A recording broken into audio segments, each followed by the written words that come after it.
the opportunity to have a conversation with our two mayors about their cities and about some of the synergies maybe that exist between the two of them.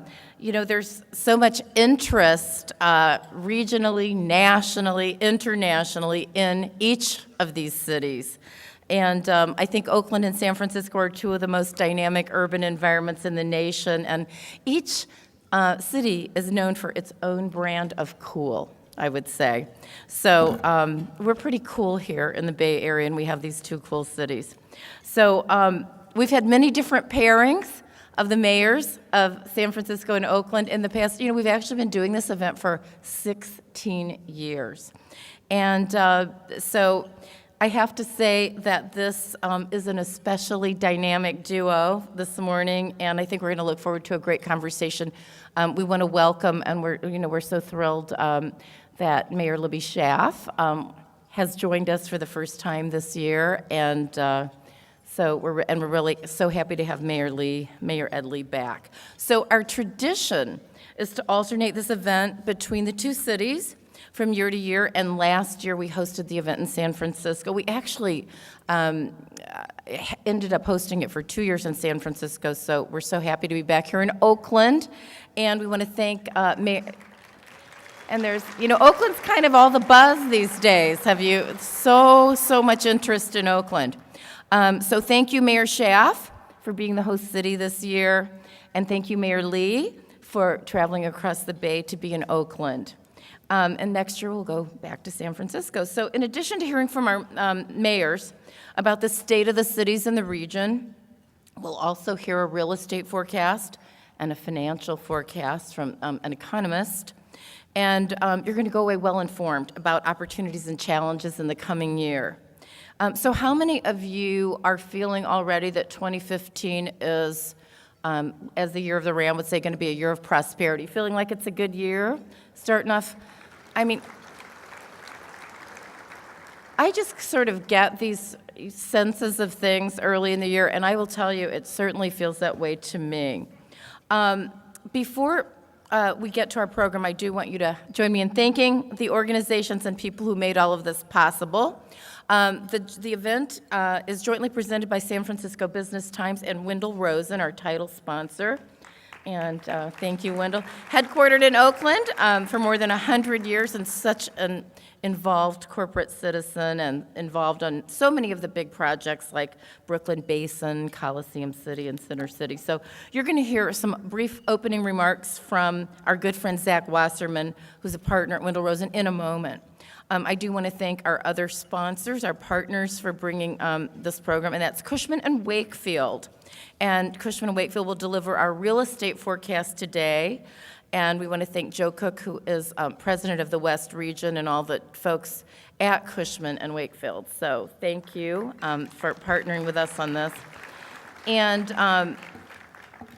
Kaiser Permanente. And we want to thank Greg Adams, President, Kaiser Permanente, Northern California. And he'll be up here a little bit later also. And Kaiser is certainly institutionally so important to this region, and philanthropically as well, very committed to shaping the future of healthcare and helps our communities thrive. So thank you, Kaiser Permanente. And Robert Half International. And we want to thank the whole team at Robert Half. Robert Half is the world's leader in specialized staffing and consulting services, and its account tips, Robert Half Finance and Accounting, and Robert Half Management Resources divisions are specializing in placing temporary, full-time, and project professionals for people throughout the Bay Area and the country. So thank you, Robert Half. And Webcor Builders. And Webcor Builders, has built so many of the iconic buildings throughout the Bay Area and in California. We want to thank Webcor President and CEO Jess Peterson and Senior Vice President Shelley Doran at Webcor. And Webcor is, here's the Webcor table. Thank you so much for partnering here. And always known as a leader for its innovative and efficient approach to construction and expertise in building landmark projects, has completed Webcor over 55 million square feet of projects to date.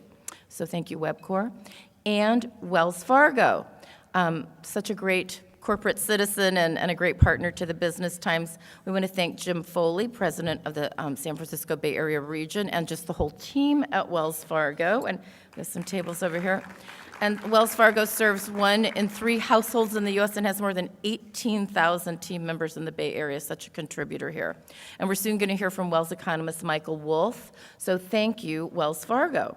And we want to thank our supporting sponsors, Cranbrook Group, Gensler, and Paragon Commercial Brokerage, and our partnering associations who help promote this event. It takes a village. So BOMA San Francisco, and we have Mark Intermaggio who runs BOMA.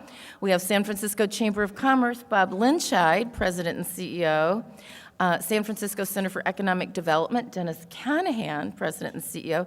Oakland Metropolitan Chamber of Commerce, president and CEO Barbara Leslie. And Spur, who has just opened an office here in Oakland, an urban center, Spur Executive Director Gabe Metcalf, and new Spur Oakland Director Robert Ogilvie. So thanks to all those great organizations who helped to make our region great. And I'm avoiding thanking and recognizing all of the public officials. So I think if I say none, then I'm better off. But thank you all for being here, and my apologies if I am leaving you out. But so hopefully you subscribe to the Business Times. I'll make just a little plug, or you receive one of our digital versions of the print publication, or you get our e-news letters that come out every day, twice a day, our real estate e-newsletter. But if you don't, please see our circulation team, our audience team. They have a drawing. They're going to give away some an Il Forneo gift certificate and a special savings for you on our premium content subscription. So drop your card at the Business Times and make sure that you're getting all the information we deliver all day long and every week in print. And feel free to tweet, join the conversation this morning. Our social engagement manager, Crystal Peak, is back here somewhere. She'll be actively tweeting, so join that conversation, hashtag SFBTMayors. So we do this program every year because we just love these 2 cities. Very important to our coverage, and it's important to us to sometimes get them together. We've asked each mayor to share her or his vision for the future of their cities and to share their priorities, challenges, how they're tackling them. What is each mayor doing to improve the climate for business in his or her city, and what are they doing to grow jobs? How are they dealing with the problems of housing affordability and availability? And what actions are they taking to bring business to their cities or prevent them from leaving, and to attract investment and encourage future development? And the many, what are some of the top priorities that they could perhaps work on together? And what are some of the synergies that exist between them too? So we'll have that conversation, led by our managing editor, Jim Gardner. But now, before we do that, we're going to get some expert insights on the economy, with first a look at the real estate outlook and then a general economic forecast. We'll take a look at what's in store for 2015 and beyond, and what do we need to be thinking about. So let's begin our program. I would like to invite Zach Wasserman, partner at Wendell Rosen, to the stage. He's going to sort of open up for us and set the stage for us. So please welcome Zach Wasserman from Wendell Rosen.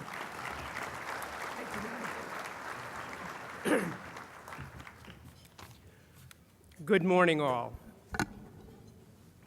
I want to join in welcoming all of you this morning on behalf of the lawyers at Wendell Rosen Black & Dean to what this morning is in many respects in part a tale of 2 cities, but more importantly a tale of a very important, growing and interknit region.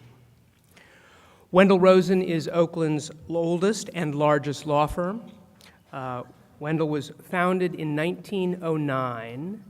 It was founded at 12th and Broadway, perhaps on this corner, we're not really sure. We are still at 12th and Broadway, just across the street, 24 floors up, but we have a pretty good view of Oakland and indeed the whole Bay. We represent business, developers, government agencies, and a wide range of entities who are all helping to grow these communities. We work with in land use, in technology, in financing, in real estate, in craft breweries, in hard litigation. I know none of you like that, but every now and then you get caught. We're there for you. We're there to solve problems for you. And this morning we're talking both about problems and opportunities. They say that those who forget history are doomed to repeat it. I think in some ways we are repeating history in good ways. In 1909, when Wendell Rosen was founded, there were still refugees from the 1906 earthquake settling into Oakland. And 100 years ago, this year, in 1915, the Chevrolet plant opened on Oakland's southern border. Today, that's a project known as Durant Square, about 220 units of housing. That was one of Mike Gilmetti's first projects in Oakland, converting old property to new uses. He's still at it, and we thank him for it.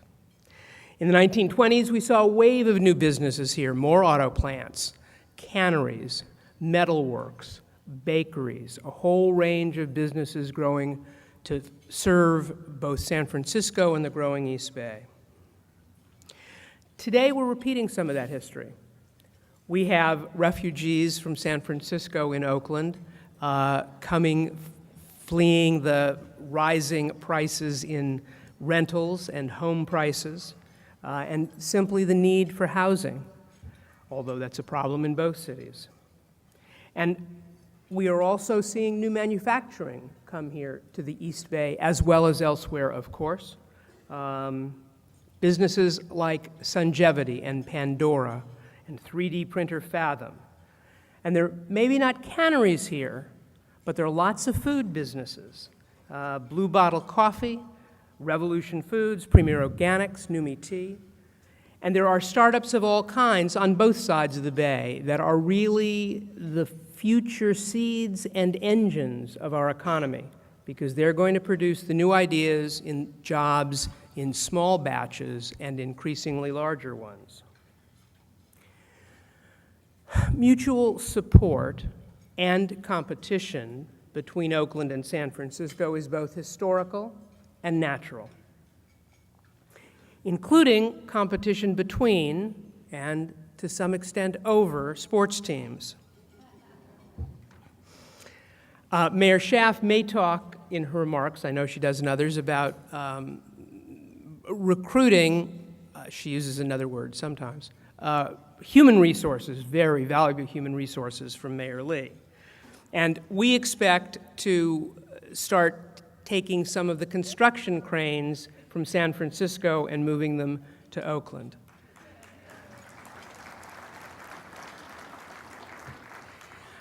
I would note there is one advantage that Mayor Lee has over Mayor Schaaf, although he might not always think of it as an advantage. He leads the city and the county of San Francisco. Mayor Schaaf leads Oakland, but when she needs to deal with resources and problems at the county level as well, she needs to deal with a whole different set of government officials and staff members, and it sometimes makes it harder. As we look today, and as we hear this morning, about a mutual, thriving future in the second half of this decade, regional cooperation in a wide range of activities, including transportation, and I think we're going to see a lot more attention on water transportation in the next few years between and around our cities. Income inequality, access to jobs and education, communication infrastructure, which is going to make it possible to grow in all of the areas we care about, assuming we put it in. And climate change and rising sea level, one of the things that I work a lot on. And welcoming regional events like Super Bowl 50. All of these will be increasingly important. One of the other sayings we hear a lot is that good walls make good neighbors. I'm not sure it's true, but as to cities, I believe that it's good and clear communications that make good neighbors. And that's really what this morning is all about. It's sharing perspectives, sharing information, sharing the strengths and challenges of our two cities. So this morning, listen, learn, and don't be afraid to share. And keep on the watch for those cranes that are coming to Oakland. Thank you very much.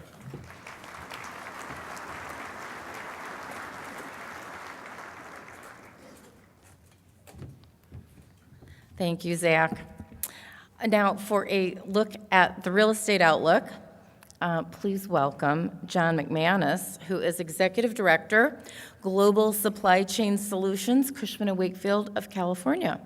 And John works closely with industrial property owners and occupiers in Northern California, is consistently a top producer, and he serves on Cushman's Global Supply Chain Executive Committee and also on the Industrial Services Executive Committee. Please welcome John McManus.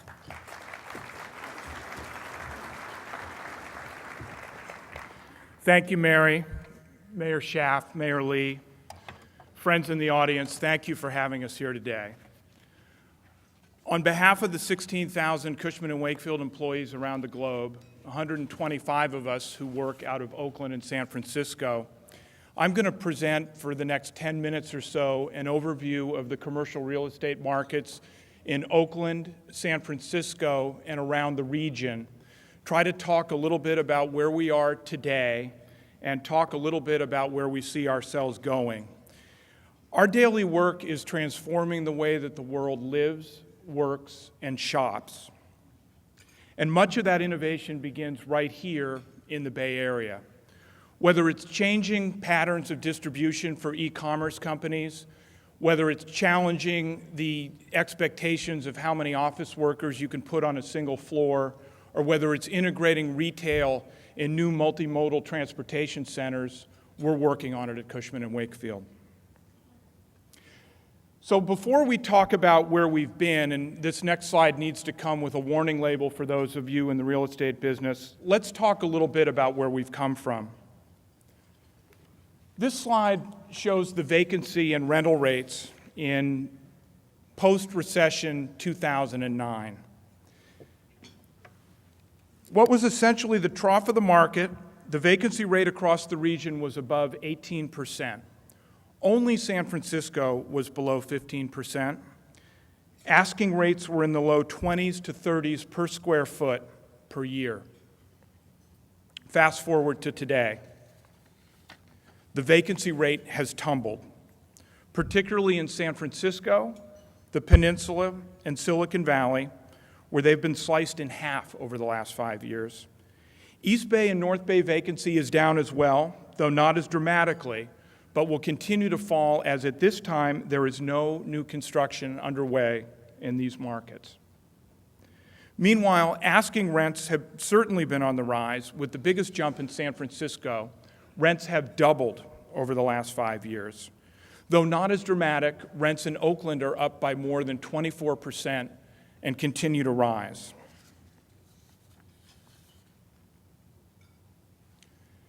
The multifamily market is the real estate market we're probably all most familiar with, and really the fulcrum on which everything else in the region swings. If you own rental housing, the news is fantastic. If you were an employer, or if you're looking for a place to live, the statistics should be the cause of some concern. Our continued growth may ultimately be constrained by housing supply at all income levels. And of all the risks that face us today, it is the risk that is most under our control in this room. No single project can solve all of the problems in the region, and we need to find a way to bring more housing online so that we can continue to fill jobs at every level. As anyone knows who's been looking for an apartment lately, the Bay Area has one of the tightest apartment markets in the country. Strong job growth and the reurbanization The demand of people wanting to live, work, and play in the same place has propelled more people into higher density areas. The result has been declining vacancy rates since the recovery began. And not only do we have one of the most expensive apartment markets in the country, but rents continue to increase at a rapid pace. Last year, Oakland's year-over-year apartment rental growth was 7%. In San Francisco, it was 6.7%. In San Jose, 8.6%.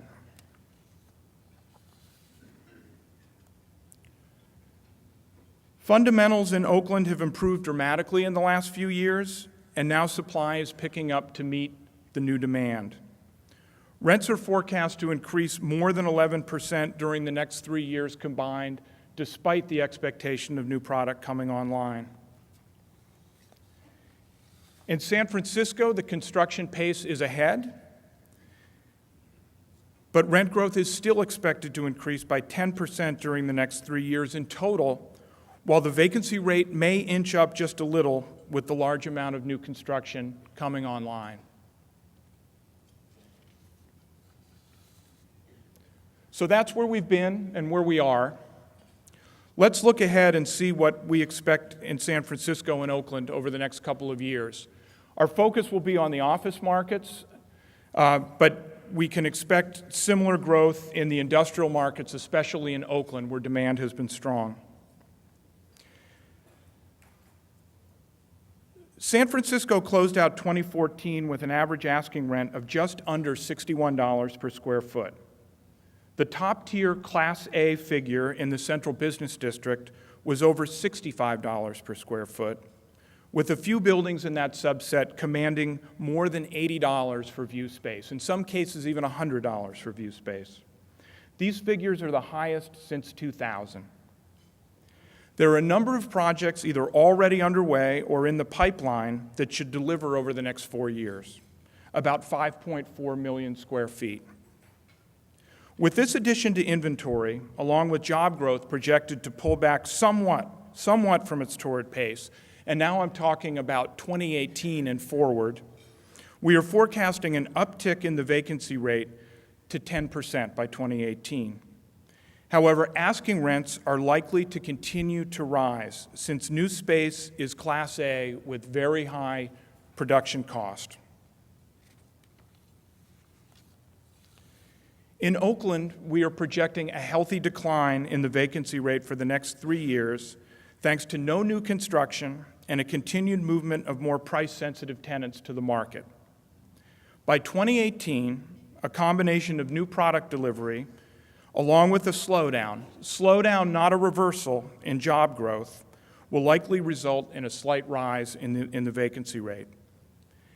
Asking rents are expected to climb in a range of 3.2 to 5.6% annually for the forecast period as demand in the market increases. The industrial market will also be strong in Oakland and the East Bay region. New distribution patterns and rising rates will allow the recycling of older product and an acceleration of new development wherever sites can be freed up.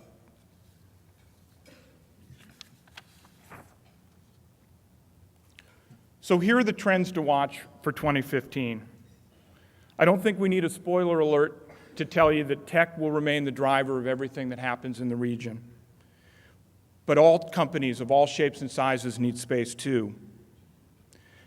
Demand will be strong for city locations and mixed-use campuses, those areas with shopping, multifamily, and good transportation links. Lease expirations and the price to renew will force some tenants to look at alternatives they've never considered before. And tenants of all types will force the issue of density.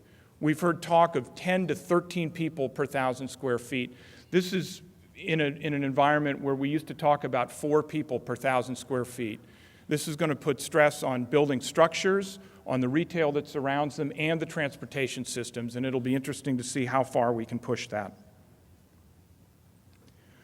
We've talked about housing risk. Please also pay close attention to our ports. The Business Times has been out in front of this, and it's great to see that the rest of the press has finally caught up with what's been going on over the last 4, 5, 6 months at the Port of Oakland.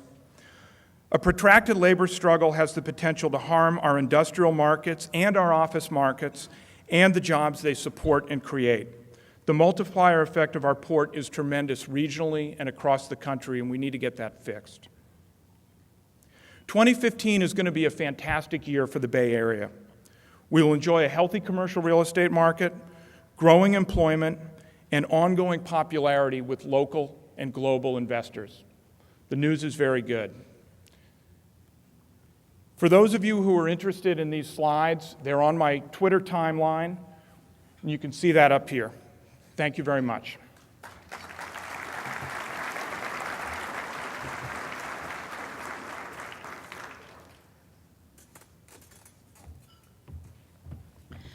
Thank you, John. Very, very informative.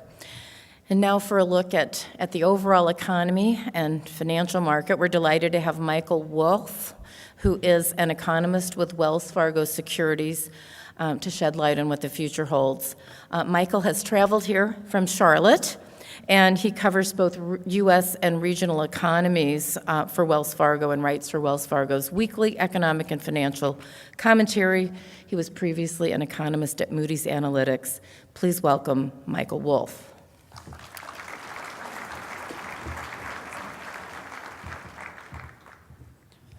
All right, good morning. So I'm going to talk about the Bay Area economy. Just have 10 minutes, which is good news for you guys, because normally when I do this sort of thing, it's a full hour, and that's a miserable experience for all people involved. So I do just want to take a minute and talk about what's happening in the U.S. overall, because we don't exist in a vacuum. But so U.S. real GDP, we had about 2.5% growth in 2014. We expect a modest acceleration into 2015, right around 2.8%, and then maybe 2.93% into 2016. Don't be surprised if we do see a little bit of a moderation in first quarter growth of this year.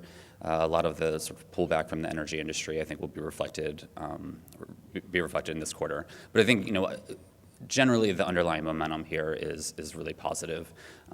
So it's good, it's not great.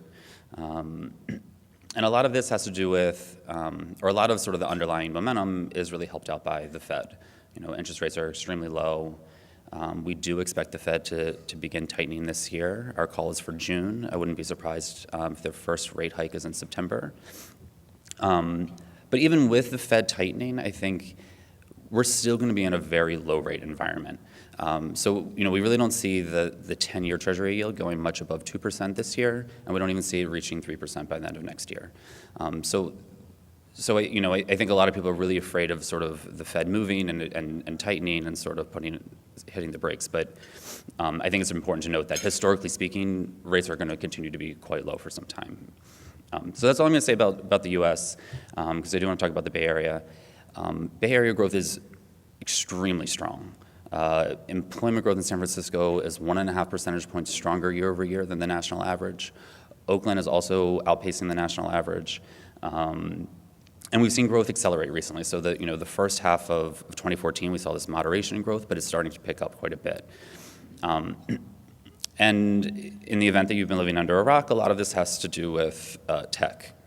And obviously, I think tech is overemphasized, and there's a lot more happening in the Bay Area than just sort of tech. But I think it is really important to note, why as economists we really focus on it. And it's because the multiplier effect of every tech job that's added is huge. And a lot of this has to do with just how much these industries are paying. So professional technical services, which is the big chunk of sort of what we consider technology. In San Francisco, they're paying on average, so that's all of their employees on average are making $120,000 a year. In the East Bay, it's closer to $100,000 a year. US-wide, workers on average in the private sector are making less than $50,000. So this multiplier it's 2 to 3 times larger than what you're actually seeing for the average private sector job. So it really is a big deal. It has huge spillover effects. It has a big ripple effect throughout the broader local economy. And so when we look forward to, so is this growth going to be sustained? Is it going to move up? Is it going to move down? One of the indicators that we do look at is commercial real estate. And I think, considering that in San Francisco you have about 5 million square feet of office space currently under construction, you have another 8 million square feet in the planning and proposed stages in Oakland, I think that it really bodes quite well for near-term growth. One of the other things that we really look at are demographics. And Oakland population growth, unfortunately the most recent data we have is 2013, is about twice the national average. Also really strong gains in San Francisco.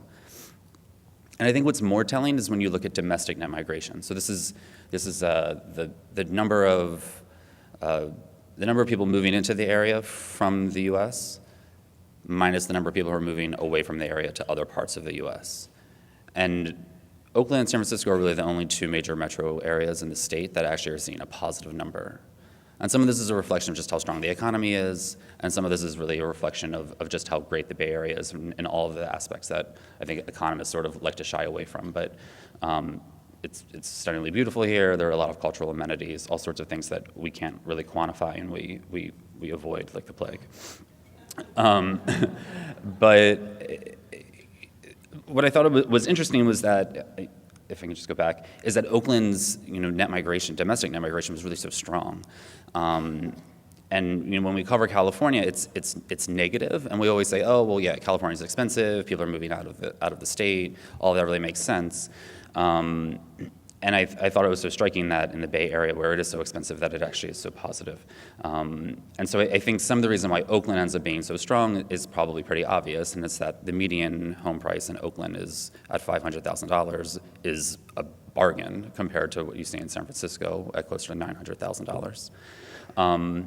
But obviously the big challenge, and it's been echoed here today, is that when you compare these numbers to the U.S.-wide average, it is exorbitantly expensive here, and that ends up being the huge challenge for the Bay Area. How do you pay your workers enough money to afford to live here, and how do you attract businesses to come here if they have to pay their workers that amount of money?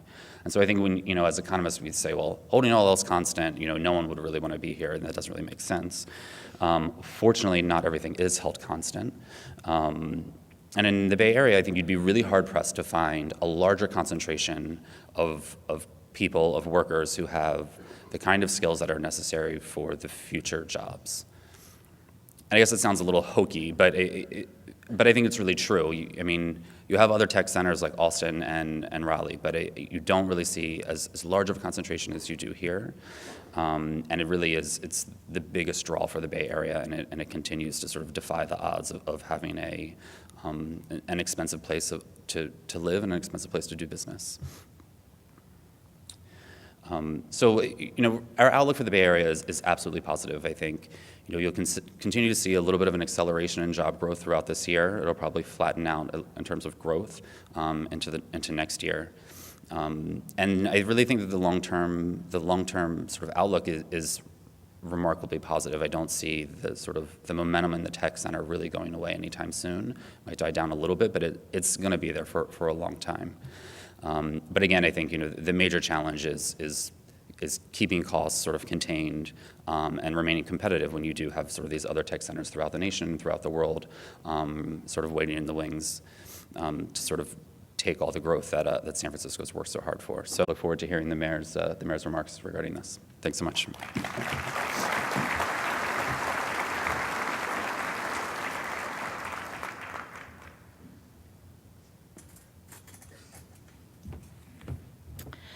Thank you, Michael. Fascinating. Sort of connect all those dots. Now we are going to invite our mayors to the stage to tell us about their priorities, outlook, and visions for their cities. We're going to give each mayor some time at the podium, and then our managing editor, Jim Gardner, will moderate a question and answer discussion with the mayors. Also, we'll invite you, if you have questions, there are some, I think, cards at your table, and if you do have questions, you can just hold your hand up and somebody's going to come and grab them and bring them up to Jim on the stage. So you can do that now or during the presentations. Since Oakland is the host city, we will ask Mayor Lee to go first. And that's kind of our tradition. And besides, I think Zach was up here really touting Oakland. We have to kind of we have to keep the weight here, Sue. So I want to welcome Mayor Lee to the stage. Mayor Lee, I'm not going to go into a long introduction because we all know him so well, but as we know, he's finishing his first term as mayor and is going to be running again for re-election. And, you know, San Francisco has such a booming economy, and Mayor Lee is always just out there, sleeves rolled up, really making things happen. And we really appreciate, Mayor Lee, all that you're doing for the city of San Francisco and that you have joined us each year on this stage. So please welcome San Francisco Mayor Ed Lee.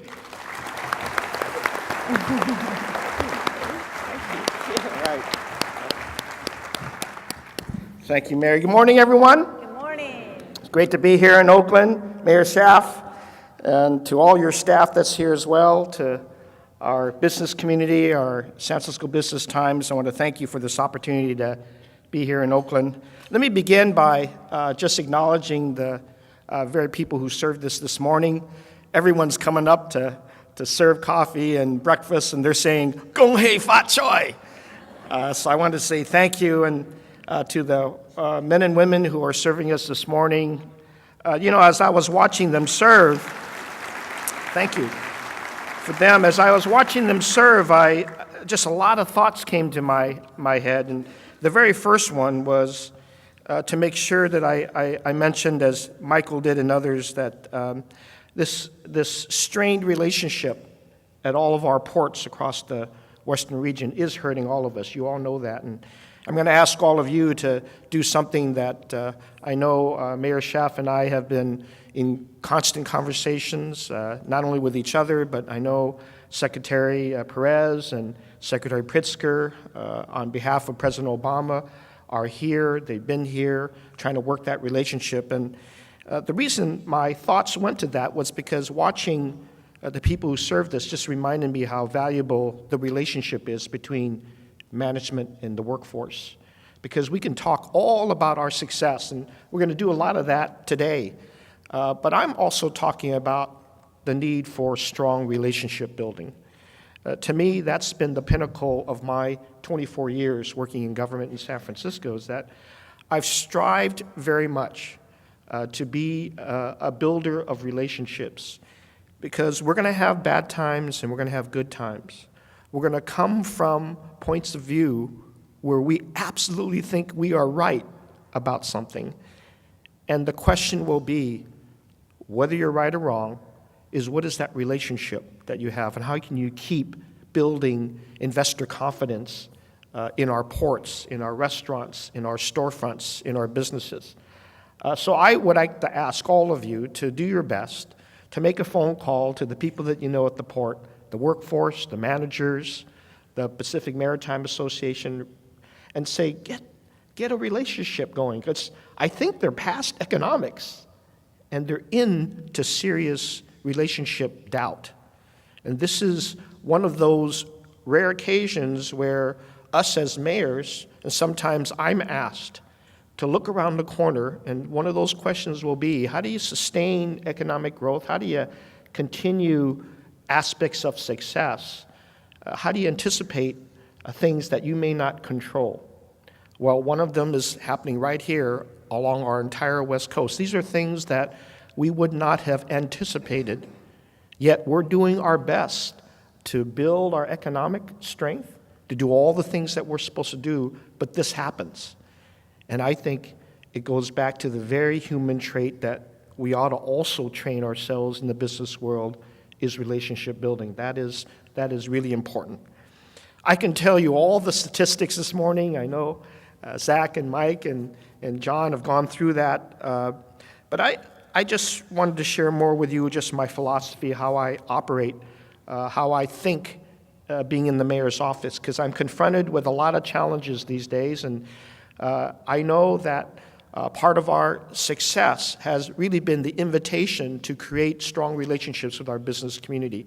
I do that quite often. In fact, I choose 2 days out of the week to be out of City Hall, out of the thickness of the bureaucracy that we have and into the community of business. On Tuesdays, I do both tech tour and business tours. I have an opportunity to talk with business leaders, find out what they're doing, what people are inventing, what they're innovating.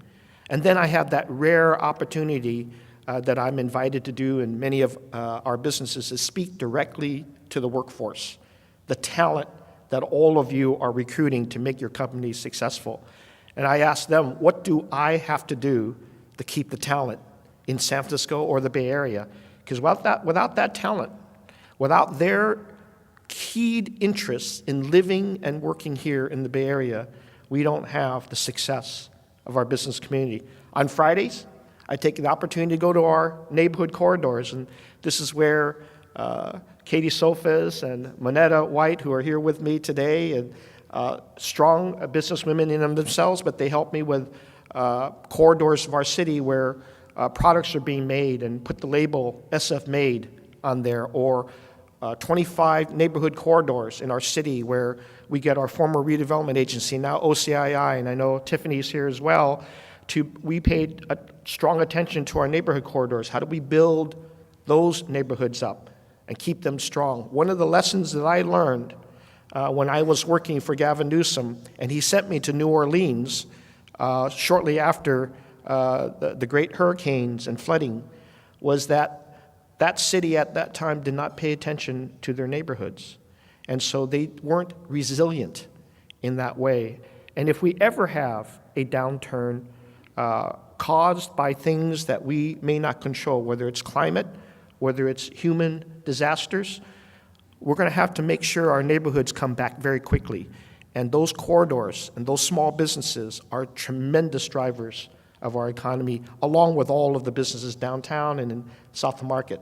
So again, relationship building is important to me because I get to ask them what's going on in their lives, and they, of course, get to ask me. Many of the questions you'll ask is, how about that affordability? What are you doing about that? What are you doing about homeless? What are you doing about, where is the housing going? How do you sustain these jobs? What are you looking out around the corner to make sure that we're going to be here? What are you doing about education? All of these priorities that I've been focused on have not necessarily been with me thinking in my room 200 at City Hall. It's about being out and about and gathering from the very people who cause success in our city to tell me what they're concerned about and to make sure that I pay very strong attention to that. So it's in a long way of saying thank you to the Chambers of Commerce, thank you to the small business commissions that we have, to the SF Made members that are going gangbusters with ideas. Thank you to their collaboration. More and more, we're not looking at technology as a driver, as John has indicated, but we don't look at that in and of itself. We're looking at how technology has impacted hospitality, healthcare, local manufacturing, all of the small businesses where devices to get to constituents are more and more being modernized. And how do we make sure our small businesses are taking that advantage up? And we do that by creating business portals in our websites, making sure we have a one-stop place for everybody to make sure that they can get all the permits that they need without having to stand in line for hours and wasting their time, not in the places that they work, but in the bureaucracy that could be even better. We spend time doing that because we've listened. We've listened very carefully to what people are saying. These days, my priority is about shared prosperity. And I will say that over and over again because it sounds better than income inequality. See, income inequality certainly emphasizes that negativity. It is unequal. We understand that. We know that. How do you move forward? How do you get more people involved? You talk about shared prosperity, where people who are and can be successful, we then develop policies that embrace that success and make sure more people come in to that prosperity. And more, working with our city planning department, John and others are here from our planning department doing a great job because we're able to then talk to the developer community, the people who are building for our future. How can we work together to make sure that we have a prosperity shared agenda in the things that we are inviting to be built in the city? No longer are the conversations about just building an office building. First of all, it's about building green buildings. It's about putting those buildings in transportation centers where we can take advantage of our great transportation routes and build around them. Then it's about building communities around those buildings to make sure that they're sustainable. Then it's about making sure that our small business, our legacy businesses, things like the wholesale produce market that is here today, gets replicated when we talk about our flower mart down in Soma. And I'm excited about the planning that we're doing in Central Soma, because that is the next arena. We're building out downtown. We've got a wonderful Trans-Bay Transit Center to attract all of that, and we've done it right. We also had great conversations about Mission Bay, and we've done that right, putting both transportation and inviting healthcare, life sciences in that whole area, and you see that happening again. You see the Giants and, of course, the Warriors Arena being slated there. You also see Pier 70 being awakened in that area, that the voters voted to support that. But again, it's caused by good, solid planning. And so the area that I'm excited about is Central Soma, because what we're doing now with our planning department is no longer just placing buildings. We're actually trying to have a conversation with the developers of these buildings. How can they support neighborhood stabilization? How can they create the new parks of the future? How can they be linked to the transportation networks? How can they contribute to the stability of small businesses in the area? And with that conversation comes smart planning, growth, but embraced with a shared prosperity agenda. This is what I'm doing more and more. It's complicated, but I'm excited. I almost feel like Libby and Sam as new mayors, because they're now confronted in the new capacities as mayors to really meet these challenges. But I feel just as new and enthusiastic about what I'm doing right now, because I don't look at the negativity as drawing us back. I look at it as an opportunity to solve problems. This is what mayors are called to do. We're there to solve problems. We're there to bring stronger collaboration together. And I know that in the business community that you all represent, you've got some great, fantastic ideas. We just need to harness that. I need to build a relationship with our labor force and with our strong communities who also are very concerned about where they're going to be priced out, where they're going to live, whether there is a role for small and medium-sized businesses or the traditional businesses or middle-class issues. That's why you'll see me at the forefront of things that people have told me time and time again to pay attention to. Infrastructure. Make sure you have good infrastructure. No city can be successful without that investment, whether it's in transportation or in your sewer systems, in your water systems, your communication systems. Pay attention to transportation infrastructure, most importantly. And I'm very excited that Sam Liccardo and Libby Schaaf and I are going to be very quickly welcoming in a Bay Area tremendous expansion of our bike sharing programs in the very near future. We want to reestablish ourselves as the EV corridor, the electric vehicle corridor for the entire nation right here in the Bay Area. I'm excited about that. I'm excited, of course, about our Trans-Bay Center being at the helm of the high-speed rail and electrified Caltrains. I want BART to make sure they finish that project to San Jose, because that's important to the entire region. I want to make sure our ideas of a Trans-Bay second tube can also help Oakland's downtown and make sure that we have a good conversation about that, because transportation is all our regional challenge. Then there's education. Every company that I visited, they want to hire locally as much as they can, but everybody's going non-local because the talent isn't born here. That's why we got to invest in education. That's why I worked so hard with our city college and make sure we had a good leadership there and we're soundly out of the de-accreditation. But our public school systems, you see me time and time again working with our business community and creating that relationship so that teachers and principals and the school board are not threatened by change, but welcoming it in every stage. And we're supporting them to the tune of hundreds of millions of dollars every year. I am enthusiastic about making sure that we have an opportunity to erase the barriers of discrimination, particularly for women, and making sure women entrepreneurs rise to the occasion.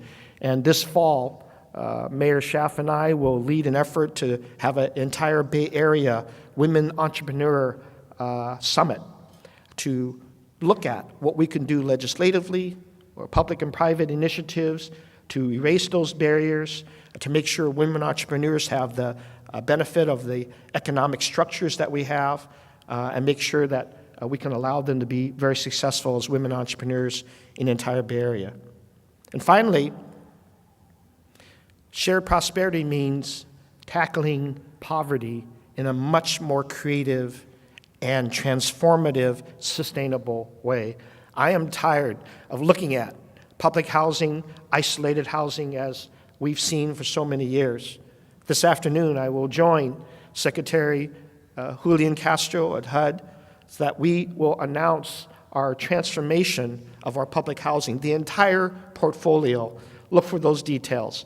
But we want to make sure that shared prosperity means the lowest and the highest poverty and the lowest income earners have the hope in our city, if not in the region, that this prosperity is for them as well. That's why we are focused on 500 of the most challenged families in our city.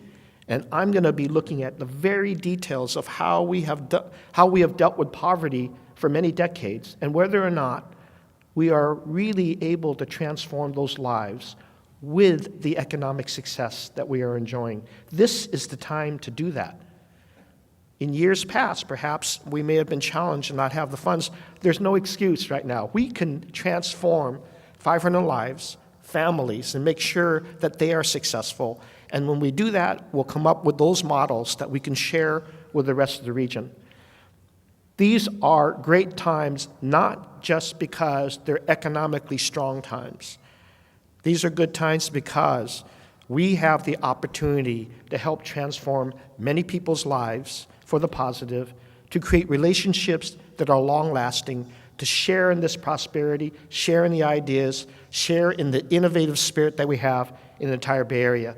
So I want to say thank you to all of you because you're going to be part of that solution. I'm going to ask all of you stepping up. Help me get those 7,500 jobs in the summer for our kids. Help me end the violence in our poverty by providing the hopeful ways that we do things. Increase the opportunities to improve our education and help me build 30,000 units for housing in the next 5 years. Thank you very much. I look forward to your questions.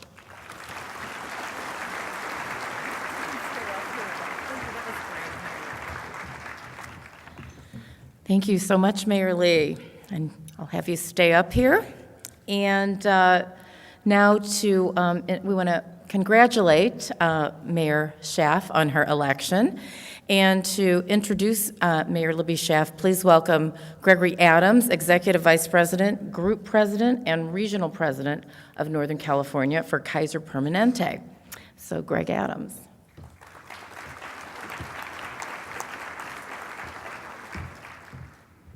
Thank you. Good morning, everyone. Thank you, Mayor Lee. You got me excited. I'll sign up.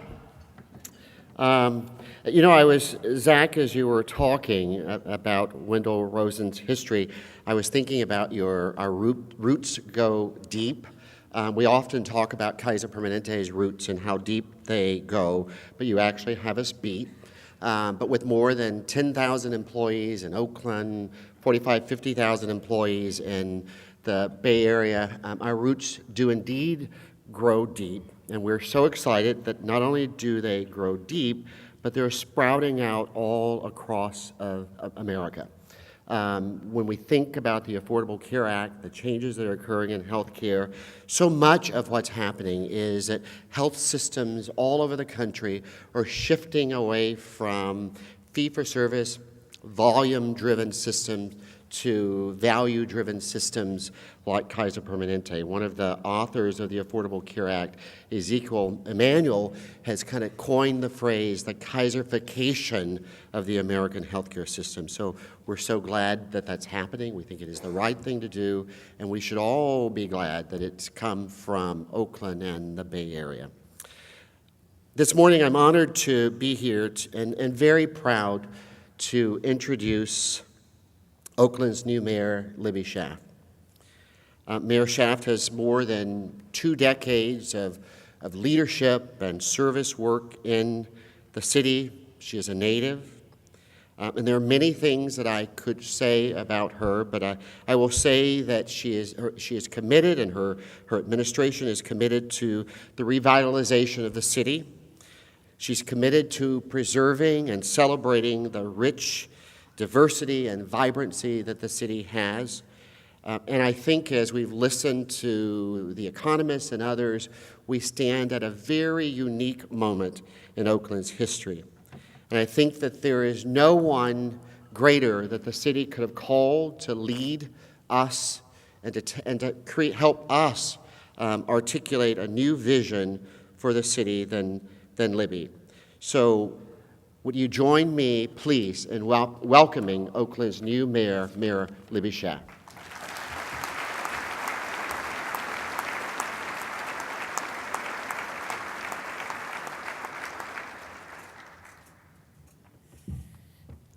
And I get all my energy because I'm a Kaiser Permanente member, and so that keeps me healthy and thriving.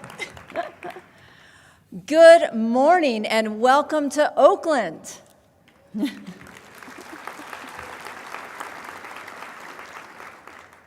Now, I'm just going to get right to kind of the elephant in the room. I have been to this breakfast many times, and I've heard other mayors try to convince you that now is Oakland's time. But really, now is Oakland's time. Now, what makes it real now? I actually was pleased to see those numbers from John and Mike. Those looked pretty real. A lot of things about Oakland have not changed. You know, we still have location, location, location. We are still the center of the transit system in the Bay Area. We are better served by freeways and public transportation. We have 8 BART stations. We have an international port, which we're excited to get back to work, and an international airport. That hasn't changed. We still have the best weather in really the nation. We don't have that freezy fog that some cities have, or that sweltering heat that they have down south or through the tunnel. It literally is perfect all the time here. And, you know, let's be real. San Francisco is not getting any bigger. San Jose is not getting any closer. And the traffic remains unbearable. In fact, I think, Mayor Lee, weren't you late getting here today because you were stuck on the bridge? But a lot has changed, and that is what is so exciting. And I don't have to make it up now. We've got some real data and numbers to show you. The real estate dynamic has really been changed in Oakland. For the first time, we are seeing consistently residential rents at $4 a square foot. And that means that for the first time in a long time, new development is penciling. We are seeing rents in our commercial markets skyrocket in the cities nearby us, which will go unnamed. But in Oakland, we still have a great value proposition. Our downtown rents for commercial spaces are still at $35 a square foot. That is less than half of what they are in San Francisco. A great place for new and growing companies. And we know that some companies are going to have to start looking at Oakland because San Francisco's Prop M is going to be kicking in, which puts a cap on commercial development. And so that is a new dynamic that is going to cause a shift eastward towards Oakland. I do want to give a little plug. If you are looking for some commercial space at my table, I invite you to come say hi to Drew from Lane Partners. A very exciting 400,000 square feet of creative office space at our Sears building. I don't know if anybody saw the renderings at the last Business Times event, but the roof deck really rocks. Now, another change, and this is my favorite one to talk about, is that people are finally discovering and falling in love with Oakland's secret sauce. Our secret sauce, our diversity, our art scene, our scrappy industrial flavor, businesses are loving it. They are getting drawn to our innovative economy. We are seeing tremendous growth in our tech sector, in our healthcare sector, in our maker movement, or, for you boring people, you might call it advanced manufacturing. We're seeing creative and design industries coming here, social enterprises, and please check out our amazing foodie scene. The restaurants here taste fabulous, and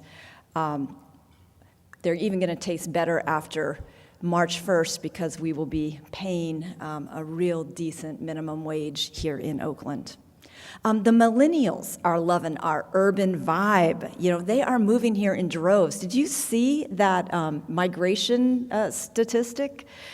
And millennials, they want to be in this active, vibrant atmosphere, which is Oakland.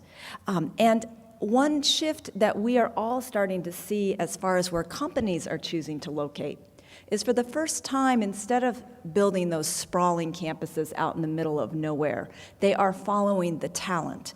And let me tell you, the talent is here, and they are continuing to come. And even tourists are discovering us as Oakland is gaining national attention as one of the hottest new tourist destinations. We are seeing that we have one of the fastest growing demands for hotel rooms.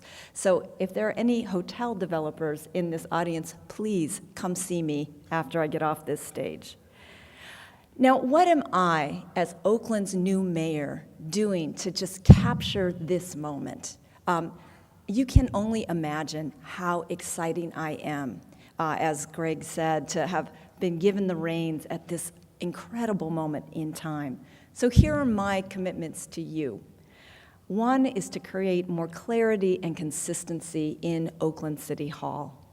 And I am going to be excited to announce within literally the next couple weeks, a permanent city manager, city administrator in Oakland, as well as, supporting a lot of our long-term staff that really, just pardon me for saying it, but they are kick-ass. These are people that have a get-it-done attitude. Our planning director, Rachel Flynn, and I do want to welcome our new director of economic development, Mark Sawicki. Please stop by and introduce yourself to him at my table.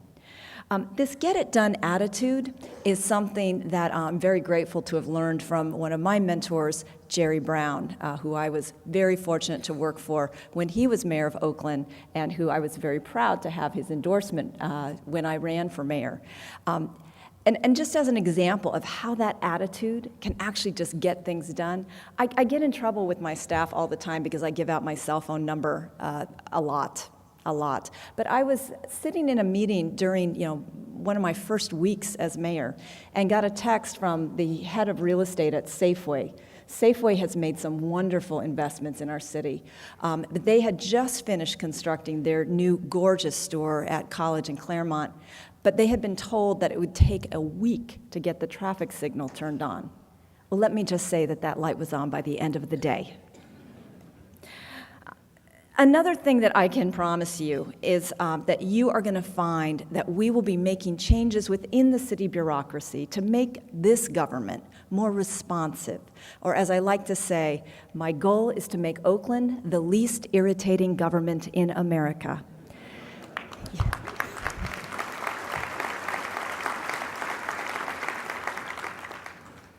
And I'll echo some of what Mayor Lee said. We know that a lot of that is you should be able to transact your business with the city from your couch in your pajamas on your laptop. You should not have to come down to City Hall and wait in long lines. So we're going to be taking advantage of technology, streamlining our processes, and retooling ourselves for the 21st century.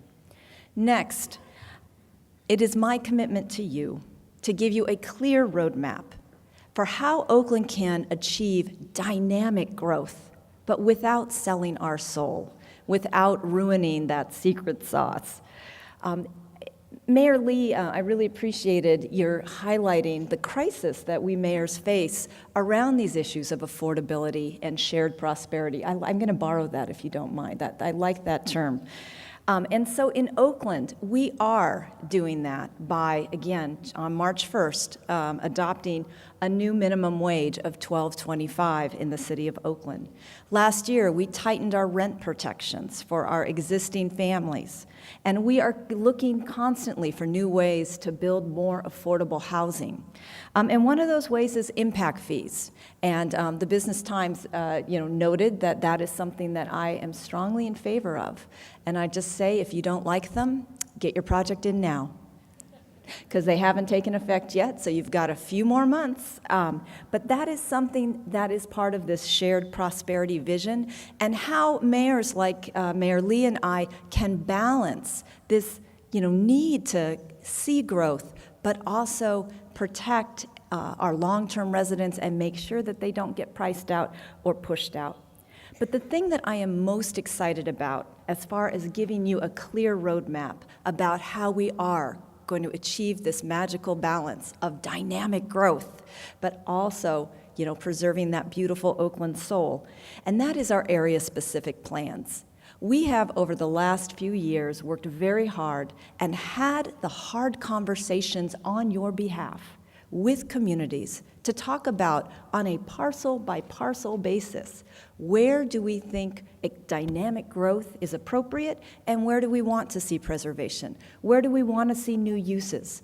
And that's what an area-specific plan does. And its real gift to you is that once we've had that hard community conversation, we codify it by changing the zoning and doing the environmental clearance work for you. That is going to save you tons of time and money and give you that certainty that I know you need. And so please check out, Oakland has completed 4 area-specific plans, mostly around our downtown area. We also have a transit-oriented development plan around our International Boulevard corridor. And then we are just about over the finish line on our Coliseum City area plan. I know the Raiders bought a table here. Thank you. Go Raiders. As well as we will launch next year a downtown and Jack London area-specific plan to give you that roadmap on how to come to Oakland in a way where you will be welcomed and you will have that certainty. My next commitment to you is to make smart investments of the public dollar. And for me, there are 2 things that are my priority, and the first is public safety. I'm very proud that our police department, after struggles, has really been recognized now as leading the way in very progressive reforms, and is central to what is a national conversation about how we can do community policing. And we have seen in other cities, particularly Los Angeles, that these reforms also are combined with incredible decreases in crime. And I'm pleased to see the trend in Oakland going in the right direction, and I am going to make the appropriate investments to ensure that that continues. And secondly, the strategic investment that I am committed to is our infrastructure. I am kind of a dork around infrastructure, but that is part of economic development. And when I talk about doing a long-term capital plan for Oakland, we have got to stop building new buildings that we don't have the money to operate or maintain. We've got to look at making the capital investments that will allow us not only to have a more sustainable financial budget in our city so that we have managed our maintenance and operational costs, but also it's our opportunity to create place, to add vibrancy, to the physical environment upon which we live and work. And I'll give you a great example. How many people know or are familiar with Lake Merritt in Oakland? Raise your hand. All right. If you're a jogger, you gotta love it. A few years ago, at the end of Lake Merritt, it was like a highway. There were like 12 lanes of traffic. I don't know who put them there. And they were right up to the edge of the lake, and the lake there was a little kind of murky and not pretty. Because of Measure DD, which again I want to credit Jerry Brown for, we were able to reduce those lanes of traffic and put in a beautiful park with a natural amphitheater. On the other end of the lake, we took out, again, unnecessary lanes of traffic and created a public plaza.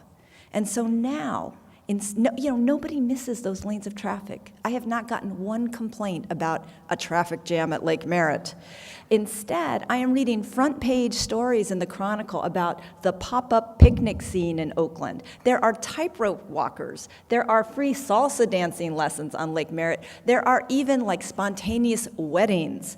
So we have, by re-envisioning the public right-of-way, created the type of vibrancy and sense of place and, this kind of urban vibration that is going to support economic development. Because let's be real, you can bring someone to see the most beautiful office space in the world. If there is a giant pothole in front of it, it will not look good.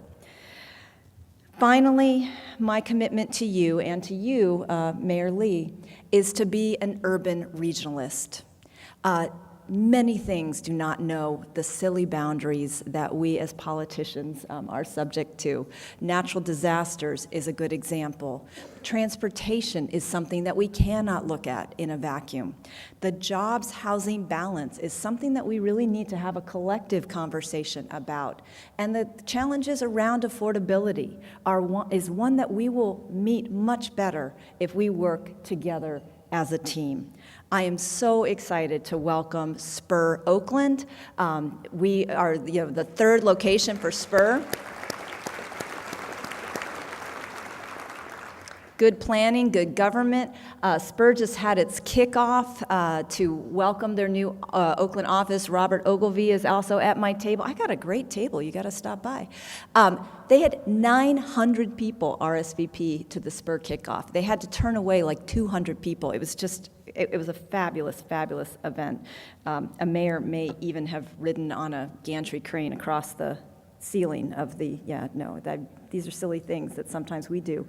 But this is going to be part of our future, not just what happens in Oakland, but what happens in this region. I am so excited to be partnering with the fabulous Mayor Ed Lee, our new mayor in San Jose, Sam Liccardo.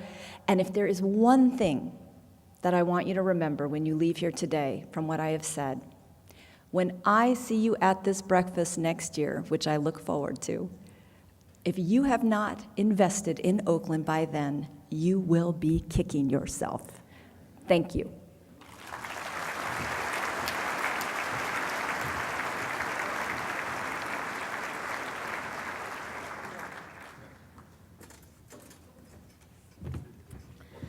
Thank you, Mayor Schaaf. And now, please welcome our moderator for the Q&A with the mayors, Jim Gardner, managing editor of the San Francisco Business Times, and also he authors our editorials. Again, if you all have questions, write them out, hold your hands up, and we'll get them up to Jim. So, welcome, Jim Gardner.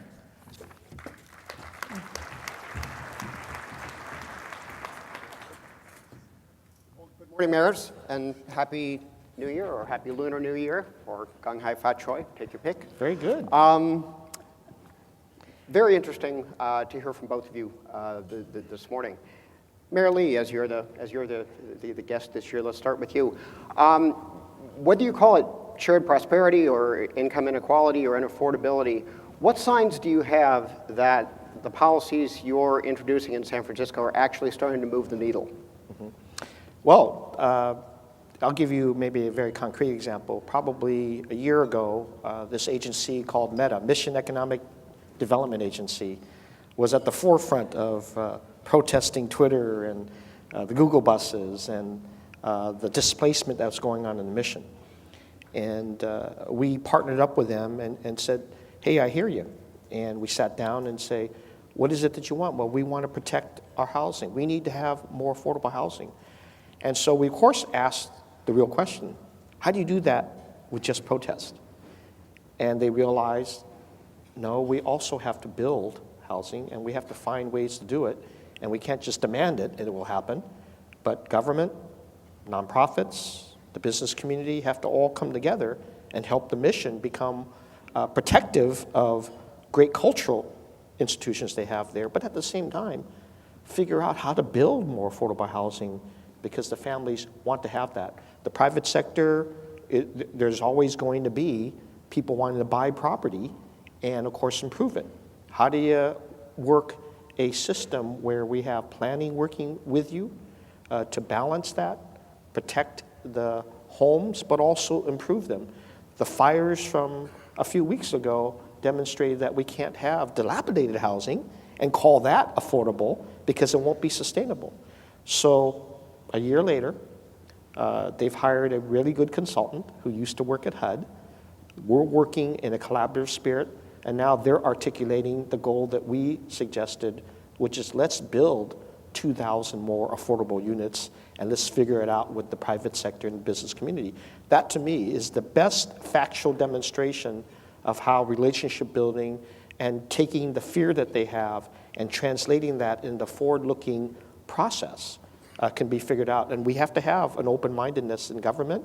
I've got to pierce through the name-calling and the fear into how do you get them collaborative with us. We're good at name-calling in San Francisco. You may have noticed. Absolutely.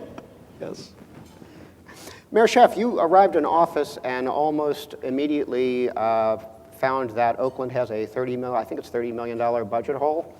So how does the need to fill that, how does that immediately alter, if it does, your priorities? Well, so the good news is that my mic is not working. I'll try that again. Oh, good, no one will know that we have that. Oh, there we go, great. So the good news is that we just got our second quarter revenue projections, and we have been able to revise that number. So our budget gap right now that we're looking at is just $18 million, a little less daunting than 30. And you know, we got there because, like all cities, we have really struggled over the last few years. And like cities, unlike San Francisco, we're in the CalPERS system, and CalPERS made some kind of miscalculations, and all cities are having to catch up so that we do away over time with that unfunded liability. And so part of our struggles were seeing more than a $9 million increase for our CalPERS payments.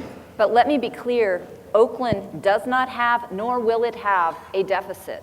We will pass a balanced budget. That forecast number is simply a way of saying, if you don't make adjustments, this is what could happen. And I promise you, we will make the necessary adjustments to have a balanced budget and make the appropriate investments that I am committed to, and that is around public safety and infrastructure. Okay. Mayor Lee, is San Francisco's economy now too reliant, too dependent on technology? I don't think so. Clearly, the data shows that technology is leading the way, but healthcare is actually the largest employer and the biggest economic impact. And of course, the Kaiser is part of that, so CPMC and our General Hospital, which got a great infusion of philanthropic dollars. UCSF, of course, a big anchor in it. And even Chinese hospitals under rebuild. We have 5 hospitals that are about to reopen and have brand new hospitals. Healthcare industry is very strong. Technology is actually third after hospitality. So hospitality, we continue to sport and center great events. We obviously have Super Bowl 50 happening. The game is played in Santa Clara. It's an opportunity to be regional again with Mayor Matthews and San Jose as well. So I don't look at technology being over-dependent. I was concerned at the beginning, but as I penetrated where technology is going, I said it in my speech earlier, technology is not a standalone industry. It is actually impacting so many other industries. Local manufacturing, advanced manufacturing is, the mayor is, I think we're welcoming all that in there. And every industry is utilizing the discoveries and innovation that's going on in technology to advance those industries in the 21st century. That's why I'm so excited about digital health. I'm excited about the way events can be conducted in the city that give people the opportunity to use technology devices to get around the city and the region so that they can really appreciate what we're doing. When Super Bowl 50 happens, it'll be a regional experience for everyone. I expect there will be parties and events in Oakland as much as Santa Clara and San Jose, as well as, of course, the big events that the NFL will host in San Francisco. Okay. Mayor Schaaf, there's an expectation that as San Francisco gets ever more expensive, that companies, particularly tech companies, are going to increasingly look to spill over into Oakland. Are you seeing signs of that happening, or is that still more talk than action? No, absolutely. We are seeing signs of that happening, but I want to make sure more of it happens. And so I am definitely going to be out there beating the Oakland drum. I mean, Oakland has this creative vibe. And we also have, kind of complementary sectors like our clean energy sector. Sungevity is doing some really exciting accelerators. And so it's definitely, that's a place where we can cooperate. What you can't fit, I'm happy to have. You're probably, Mayor Schaaf, familiar with the analogy that a lot of people have made the last couple of years of Oakland as Brooklyn to San Francisco as Manhattan. Obviously, part of that is looking at Oakland as sort of a safety valve that as people get priced out, either companies or residents from the west side of the bay, they're attracted to the east side of the bay also by a way cool culture, a very vibrant nightlife, an urban edge here. The problem with that analogy is it makes it very clear who's the senior partner in that relationship and who's the junior partner. So is that a comparison that works for you for Oakland, or would you challenge that? So, no mayor thinks that her city is like any other city. Like, we are unique. But I'll tell you what I appreciate about the analogy. San Francisco is a fabulous city, and it always has been. I am proud to be your neighbor, Ed. But I feel like the analogy about Brooklyn and Manhattan is that Oakland is coming into its own. That instead of just living under the shadow of San Francisco, we are now a city of choice. People come here not only because the rents are cheaper and you can actually find a parking space in front of your house, and we actually have houses, not just apartments.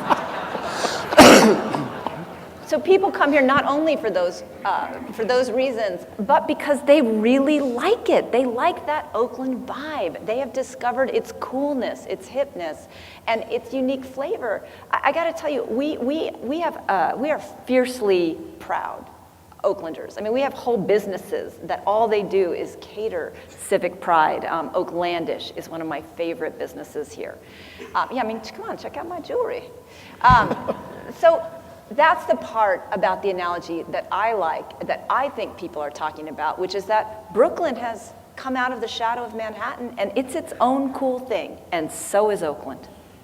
Jim, if I may comment on that. Sure. Thank you. It's great to see that pride of Oakland come out in so many different ways. I'm a big supporter of that, to be quite candid with you, because Oakland, San Jose, and San Francisco, I don't think the future, and this is all about forecasting, but the real future is not us competing against each other. It's us competing against London, Paris, Shanghai, the world cities. This is where the big competition is. And that's why I led by saying we've got to end this port thing because it's hurting the entire region. But at the same time, I want an Oakland that is attractive on a worldwide basis. I want our airports to be so active because that's going to mean a lot of international travelers coming here and looking at what's happening in Oakland, in San Jose, in Santa Clara, in San Francisco, and all the counties in between. This is a worldwide stage we're at. No company, be they tech, healthcare, or hospitality, are anymore looking at a local constituent. Everyone, when they start, they're thinking world constituency. They're thinking international buyers and constituents. And so that's why it's so important that everybody finds a way to lift itself up, not on the backs of each other so much, as on, if I can learn from Oakland what their secret sauce is, I'll use it too in San Francisco, and so will they. And I'm glad because this is where innovation is so strong, is because we allow a level of mistakes to be made.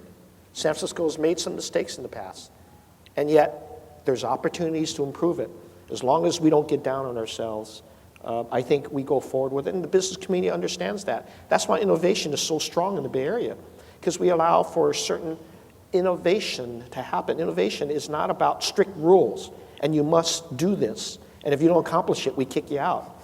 That's what so many international companies told us why they came here to incubate, was because they were coming from other countries that punished them for experimenting.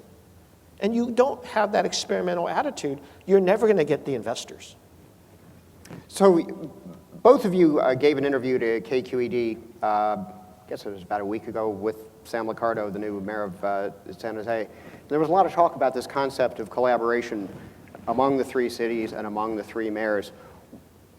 I'd like to ask each of you, what is it that you can do together a lot better than you can do separately, and what should be at the top of the joint to-do list? For me, it would be affordable housing and transportation. And clearly, that I'd love to see whether Oakland can build more housing, because we can only build so much, and of maybe different kinds and different levels. But transportation clearly is an ongoing challenge, as long as we can get people in and around efficiently. And that's why I'm so focused these days on talking about how to do a second Transbay tube, because and hey, I think that's where the alignment that we want to see is to attack where our growth is. Our growth is the southern part of the city, Mission Bay and Pier 70. If we can link that and link it to also on the other side, Alameda and downtown Oakland, we've got some humming doing. And I'm not constricted to only thinking that it would only be BART. It could be Amtrak, it could be high-speed rail that is combined in a Transbay tube to take advantage of this great station that we are creating in Transbay Center. Potentially, maybe there is an opportunity to talk about a great transit center in Oakland that could match that as well. Well, we actually did a story a few weeks ago looking at the prospect for both San Francisco and Oakland becoming 24-hour cities. I mean, the nightlife in both cities is definitely on the rise, or so I hear. I don't stay out late that much anymore. And one of the things that stands in the way is basically you can't get, whichever side of the bay you live on, if you're out partying on the other one, you can't get home. When we talk to Bart about this, Bart says, we're on this. That second tube, 30 years, 40 at the outside. It's at the bottom of their priority list.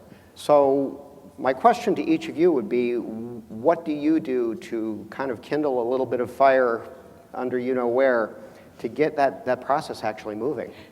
So I appreciate that BART is focused on improving the operations of their core system, because right now it is at capacity, and it's really noisy too. I don't know. So I appreciate that is going to be their first priority. But I liked what Mayor Lee said about combining a second tube with another project like high-speed rail, like other commuter rail, because BART was really supposed to be our metro system. It wasn't supposed to be a commuter rail system, and so I think BART is also getting pressure around other expansion ideas, and they're trying to get focused on their core purpose. Now, the other thing is, in a world of unlimited resources, it all sounds great, and I need to fill my potholes. So that is, the concept of a second Bay tube, I fully support. It's a great thing for resiliency. It's following where the populations are. But the thing that I want to know before I get fully on board is, what will I not pay for if I'm paying for this? Transportation is another example where we have a regional a group that allows us to interact together, and that's the MTC, and All of us have good representation. I know Libby is personally involved in that. Yeah, and Sam Liccardo also. And Sam Liccardo as well. And Scott so, Wiener said, don't give you any ideas. but at the same time, you're right, and we're going to need our federal representatives to support this. And this is where the delicate conversation about making sure there's no gridlock in Washington, D.C. Because when it comes to when it comes to transportation, we're going to have to cross a lot. And that's why I was really happy to have the U.S. Conference of Mayors. We're hosting that in June of this year in San Francisco. But the entire Bay Area, what we want to do is have a discussion about why mayors need to be listened to very carefully in Washington, D.C. Because we have to get things done. And we cross party lines. We don't care what party the mayors are. We have to care about the people we represent and the systems that we have to operate. We're the engine, I think, in the entire country. Everything is happening in the cities, whether it's job creation, better education opportunities. The focus is on mayors and how we can get things done. And we're hopeful that our congressional representatives will make that case in Congress. Let's talk across party lines, get stuff done better for the country. Is it a harder sell now that basically the, shall we call them the other party, is in control of Congress? Well, you know, I think that will be certainly a very strong perspective. But again, I think if mayors have a strong voice in Congress, we should be able to penetrate that, not be held to stigmatized positions about what we're all about. And I think if we keep putting people forward as the beneficiaries, we ought to be able to penetrate more of that. Mayor Schaaf, when you talk about housing, one of the issues in Oakland is that as of right now, there is almost no market rate housing that is actually under construction. What has to happen for that to change? Well, I actually think Oakland has gotten into the housing boom. I mean, we have 11,000 units that are in the pipeline right now. And that includes 3,100 units at Brooklyn Basin, which is an incredibly exciting waterfront property. I did bring a few notes about all the other stuff we have going on with housing. We have the Broadway Valdez specific plan. Now, I talked about those area-specific plans. All together, those specific plans have created kind of an entitlement runway for more than 17,000 units. Again, we've done the zoning, we've done the environmental clearance. 1,100 of them are in the entitlement process in that Broadway Valdez area, which was one of our early area-specific plans. We have Strata that we're working with to build 250 units in City Center. And I don't know if any of the bidders are here that bid on our city-owned parcel right next to the Fox Theater in the heart of the hot happening uptown area, where we've gotten 8 different proposals for both housing and hotel. Remember, I said hotel. So things are happening, and it's my job just to continue to give you the confidence that your project is going to get support, that I'm going to clear away the roadblocks, the speed bumps, that I'm going to also be fixing the infrastructure around your investment, and I'm going to be ensuring the public safety. I know that public safety and infrastructure don't sound like economic development tools, but I believe in Oakland they really are. Okay. Mayor Lee, one of your big plans has been to build or rehab 30,000 units of publicly owned housing over the next 6 years, which works out to about 5,000 a year. My understanding is in the first year you got to about 4,000, and an optimist would say in San Francisco that's a really good start. A pessimist would say a year into the program and we're already falling behind. So which are you on this, an optimist or a pessimist? Well, we kicked out all the pessimists out of city.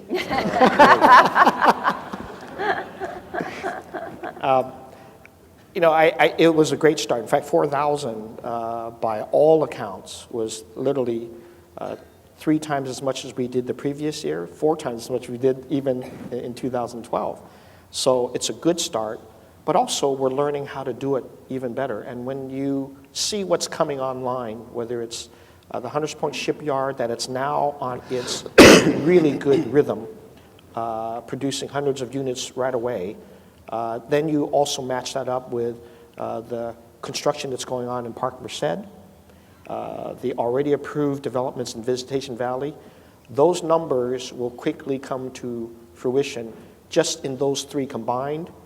Before this year ends, Treasure Island gets started.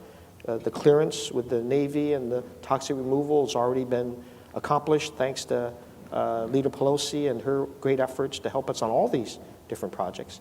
And then my job is to look at all of our underutilized spaces in the city. And that's why the Central Soma Plan and the others is so valuable to me, because that's the next build-out arena. If we do it right, and if we do all the other things that we're asking the developers to do and incentivize it, I think we're going to get thousands of units out of that arena as well. So you're confident that the 30,000 goal is still achievable? Actually, I'm more than confident. I think we can exceed it. Care to put a new number on that? No new numbers. No, don't fall into that trap. Yeah, but I'd rather say that if you study these areas, and there are thousands of units that are already been approved, you're going to find that we're tackling this in a very smart way, and we're opening up opportunities for developers to really, I think, achieve this with us. And we have a housing bond that we're developing now for November ballot, between $250 million, but we know that that's not going to be enough, so we've enticed the private sector to join us in a very creative way, and we're going to have a lot more conversation with everybody in this room.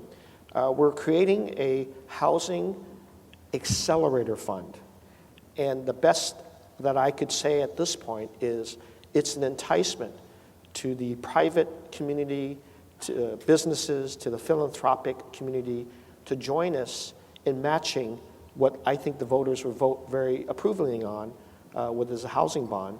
If we can match it with private dollars to accelerate the building, particularly aimed at middle-class housing, workforce housing, down payment assistance loan programs, and others that will help retain our police and fire and teachers and nurses, to have them, allow them to have homes in San Francisco, that's going to be a great tribute. So we're evolving that, and within the next 30 to 60 days, we'll have the details out, but a lot of people in this room will be engaged in that conversation. Interesting. The other thing I noticed in the interview with KQED was, Mayor Schaaf, you said you don't want Oakland to repeat San Francisco's mistakes, and at one point you called San Francisco a cautionary tale. Now, keep in mind you have the mayor of San Francisco sitting right, maybe I should have sat between you, I don't know, but what do you mean by that? What are the mistakes that San Francisco has made that you want Oakland to avoid? Ed referenced it himself, that we've tried things and we fail, and that's okay. But San Francisco has really lost a lot of income diversity. How about that for a word? And I think Oakland needs to not just focus on building affordable housing, we need to focus also on building market rate housing. We need to build housing for all people at all income levels who want to come to our city, and we need to do that quickly, or else we're going to be scrambling to try and correct the imbalance that has happened.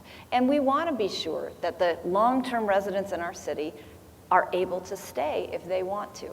And I think that many people feel like that, not through any fault of the government, happened. And again, government, our powers are limited, but to the extent that we have seen what has happened in other cities, those of us who are kind of at a different place in that curve have got to pay attention to that and do everything we can to try and, guide development in a way that, like I said, dynamic growth. We can do it in Oakland. We have 20% more land mass than San Francisco has, but we are starting out with half the population. We still have dirt. We can grow, but we can do it in a way that is thoughtful and responsible and equitable. Can you avoid those mistakes while at the same time you're aggressively trying to draw tech companies to Oakland? Because more than anything else, it seems to be the tech companies who bring unintentionally some of this kind of baggage with them. Again, I think we have taken the steps that we should be taking to the best of our ability, avoid that dynamic. Again, our area-specific plans, a clear roadmap for you to know where the community has blessed new uses, explosive growth, high buildings, and where we want preservation. Again, we tightened up our rental protections. We are going to be adding impact fees, again, in a few months, so get in now. These are the protections that we can take. But the important part of that message is also, like I said, we've got to build market rate housing too. You know, I will say that a reference to past mistakes, we may not have all the detailed answers about the best way to develop, but I do know one truth, is that a no development policy is the wrong policy, and that we've got to have smart growth in our cities. So that's a big mistake that we made, because now we're paying for it. We're paying for it dearly by having to make aggressive things in the housing area. That was not smart of our city to have done in past years. You've talked in the past about the prospect of possibly tweaking the Prop M development cap. Obviously, to redo that cap, you'd have to go back to the voters, but there seems to be some, perhaps, wiggle room there. I haven't heard you talk about And that. don't do that. I like Prop M.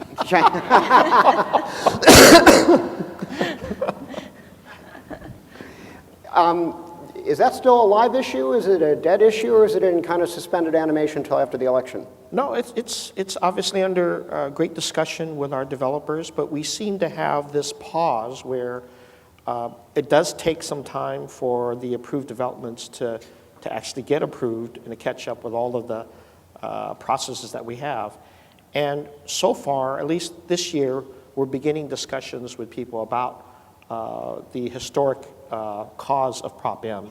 Obviously, Prop M was created at a time when there was a great boom, and there was really perhaps not as a matured process about where that office development should be. And I think we've had a better conversation about that, certainly led by our planning director, and I think they're doing a wonderful job, because now we're directing growth to where the entire city says they're okay with it, particularly along the corridors where we have the building of the Central Subway, 3rd Street Light Rail. The Mission Bay, of course, is being built out. Pier 70 was yet another conversation we had with the public that ended up approving that development. The Giants will do the same when their development time comes up. And I think that arena in the South of Market and Mission Bay and Pier 70 are areas where people say they're okay with this office housing linkage, as long as we keep that conversation for them in a balanced way. So I think Prop M has taken a turn that it's not so much focused so much on the law itself, but how can we have this good conversation with the public about balanced growth, and that's going to allow, I think, more flexibility in the future. Mayor Schaaf, you've called out the tech industry a little bit for their diversity or lack thereof. I think your exact words were, they have workforces that do not look like our cities. What can a mayor do to address that? You know, I'm excited, and I think tech wants to address this issue. And it's really our opportunity to partner with them and give them some creative ideas about how to maximize their access to talent. Let's just put it that way. Again, a lot of people in tech are really well-intentioned people. And in Oakland, a lot of our tech companies are mission-driven. So again, I think it represents an opportunity for us to talk about how we can build curriculum into the schools that's more relevant to the jobs that the tech companies are offering.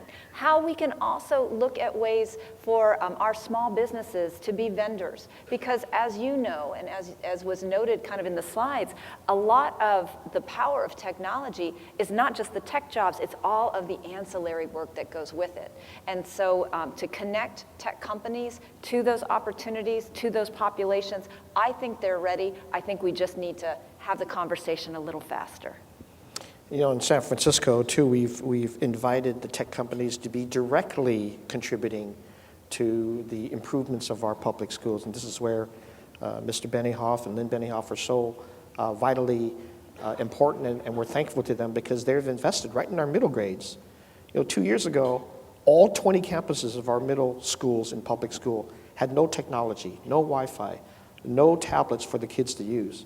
And yet, we had a vision that they will, in a few years, become potential recruits. It wasn't going to happen unless we transformed those middle grades.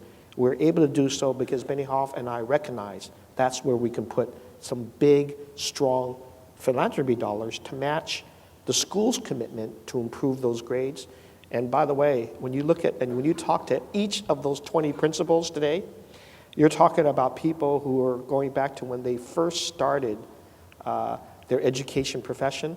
They're kind of at that point where the enthusiasm is about, gosh, I haven't felt this good since I decided to go into education. Each of those principals are being provided a $100,000 innovation fund. Each site has $100,000 because of the philanthropy, and they get to discover what they can really do with the kids. I think this is so innovative and so reflective of what happens in an innovative sector. When you have incubators, so forth, you invest in it, and then you allow them to really go back to the time when they really thought teaching was exciting, and not necessarily being kind of a patient or a parent on the site so much as an educator. And I think we're bringing that spirit back, and I think that that's really infiltrating the entire school system. And I just want to make one pitch.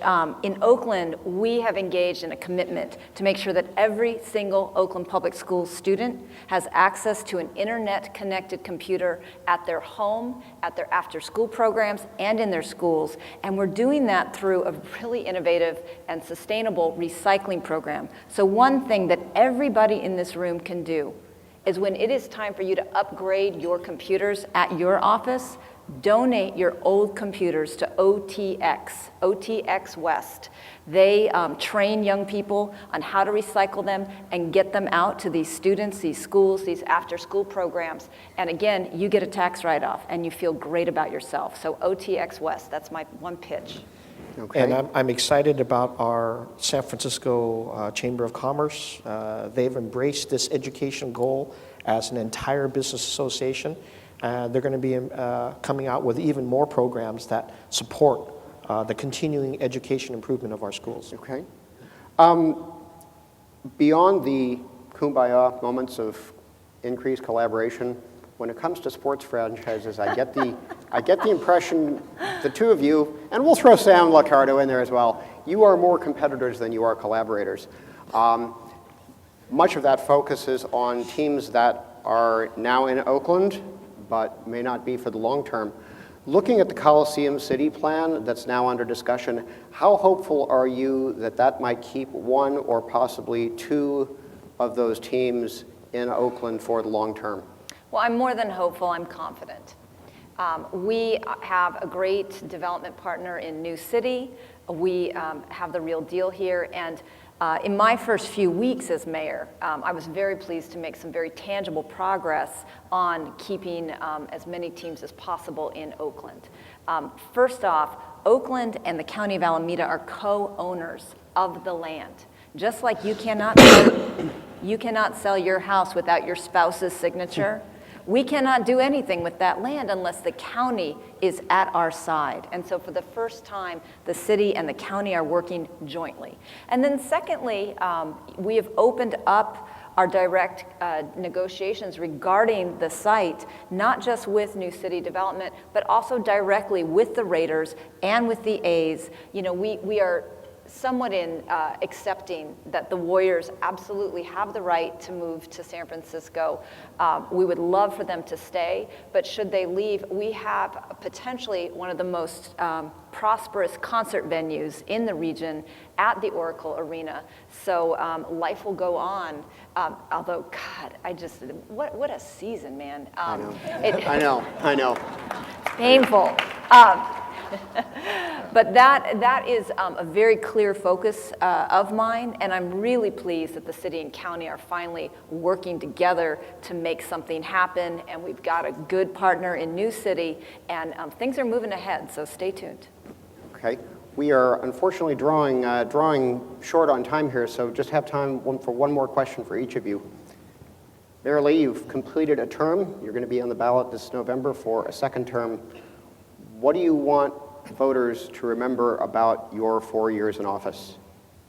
Well, I hope that people will have seen my efforts to make sure City Hall is much more friendly place to not only do business, but to have good conversations. We still have a very strong progressive politics happening in the city, but we also don't step on our own feet to suggest that business can't be helpful even more.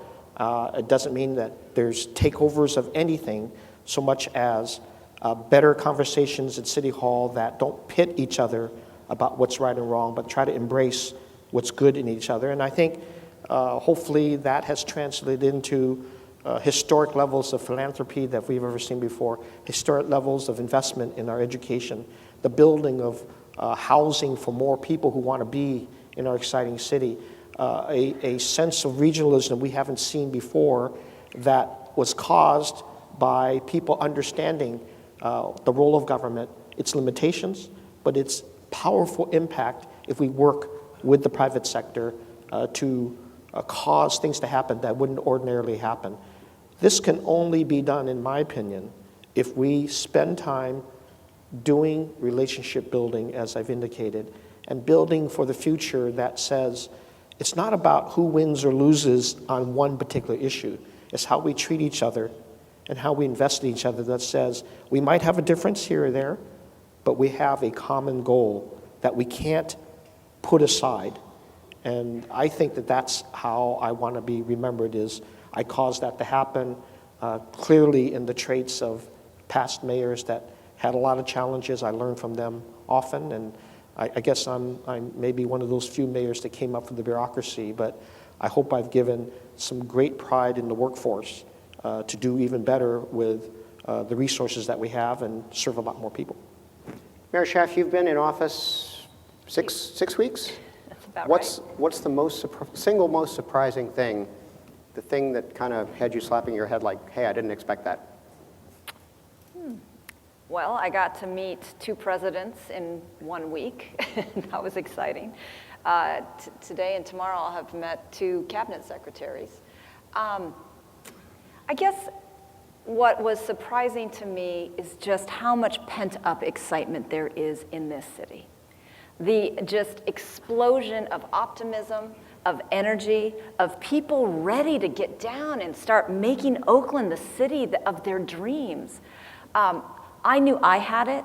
I didn't realize how much of it was out there in all of you. And so thank you for kind of sending me that wave of energy, of enthusiasm, of optimism. And all I can say is I'm ready to roll up my sleeves and make it happen.